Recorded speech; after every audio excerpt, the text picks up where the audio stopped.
Hello, this is LEGO Bionicle's Umarak the Destroyer.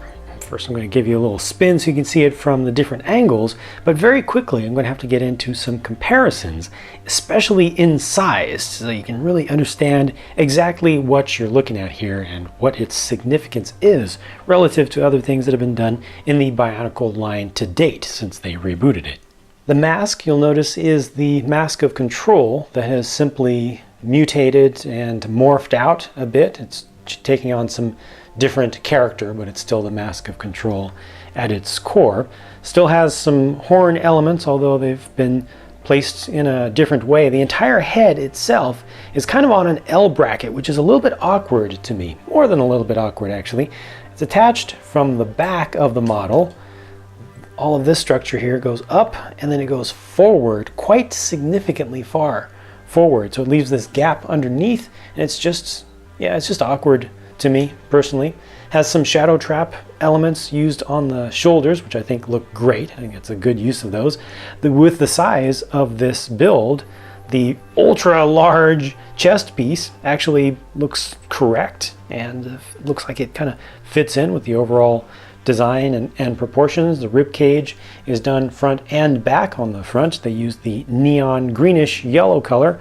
On the back they used gunmetal gray. I like that. I appreciate that very much. It does have the hip articulation in there, or waist articulation. Still squeaky like it was in the past season, but that is what it is just by virtue of the parts, and they possibly can get worn in over time, or oils from people with oily skin can actually lubricate that and make it better. The arms have a rib cage piece at the lower arm, and then this newer piece, which is just an armor. Basically it's done as an armor piece, but it's kind of like a blast of crystals that are sticking out from it, and that's used throughout this entire sub line here for just the summer villains. For the other action feature, each of the hands has the ability to open and close. There's a knob on this side, it's the Borak eye piece, and this works elegantly. I like that. The thumb actually has mechanical disadvantage, so it moves more quickly, and you can still alter the poses of each finger individually if you want to. So you can open this up more, you can make it look like it's going to be closing up to more of a point like that to pick up smaller things. It can certainly hold on to TOA and protectors and some of the creatures as well. It doesn't really hold them up very well unless you get it just right, where it's kind of cradling from underneath of them. There's just not that much friction in this, but the arm overall is done pretty well. The legs are more interesting, I think. They're built up, a little bit more custom with their design. The upper part is not, but the lower part certainly is. You get some double jointing in there for extra stability at the base of the model. So this is able to move up and down just a little bit, and that has a good amount of friction in it. You can also rotate this around so you can change the direction that the foot is pointing. Unfortunately, this knee joint right here is just a basic ball and socket connection, and that does not have a lot of friction in it. So that's kind of the weak spot down here as you try to pose this up. The good thing is that for the most part you can just grab the feet, and this is just the general technique that I usually use for posing to make sure that feet are all the way on the ground. Just grab the feet, hold them down to the ground, and then move the entire thing around, the entire model, so that your feet are always down. This actually has quite a lot of stability. There's no action feature built into the arms, so you can easily just pose those however you want, and you don't have to worry about ever moving one and having the other affected by it. It's all just a very traditional kind of experience. Lots of stability to the entire model. Actually works out pretty well. A little bit spindly, I think it's supposed to be, because of just how corrupted the thing is, the character is physically and in its story. The upper body though is very awkward to me in many ways, not just because of that kind of L bracket attachment up there, but just the distance that things are built out, and it tends to have a little bit of wobbliness to it. It feels like they just went from a solid core and then built out as quickly as they could to keep the parts count as low as possible, while still just increasing the overall size of the thing. Now, speaking of size, of course I have to compare it first to Umarak the Hunter, the original version of him.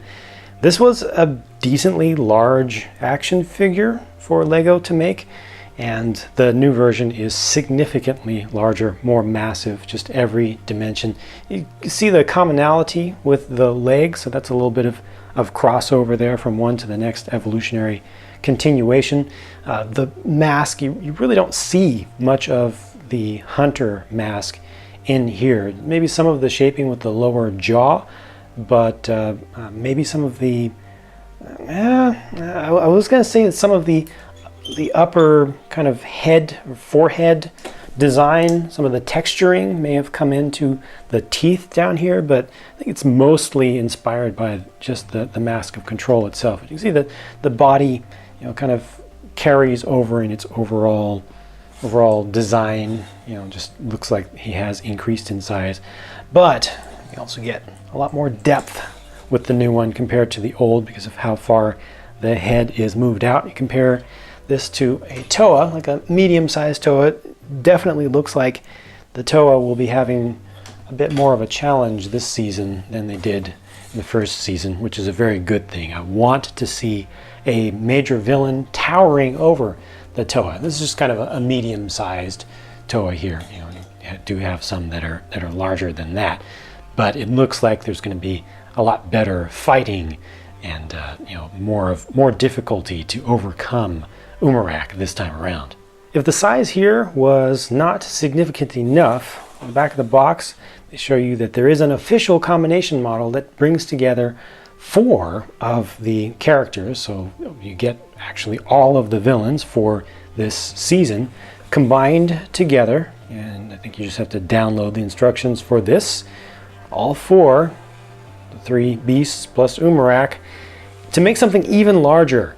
So just imagine what you've just seen with its size compared to a Toa, and then look at this picture here. Imagine that much larger. So you're not going to have to imagine it for too much longer, because I'm definitely going to download those instructions once I've done all the reviews for the beasts, and I will make that combination. I'm really looking forward to it. Here's just a quick look at the 2 new parts that are included, 2 new molds for this season. This is the armor piece that looks like crystals that are jutting out of it, so it just attaches very directly, and it has plenty of clearance on either side, so you can use it at the end of something and have it actually able to articulate around for custom builds. That's a good thing, but still has pretty decent coverage on the side. You know, just doesn't limit you too much. And then this is the lower jaw. By default, it's attached like this.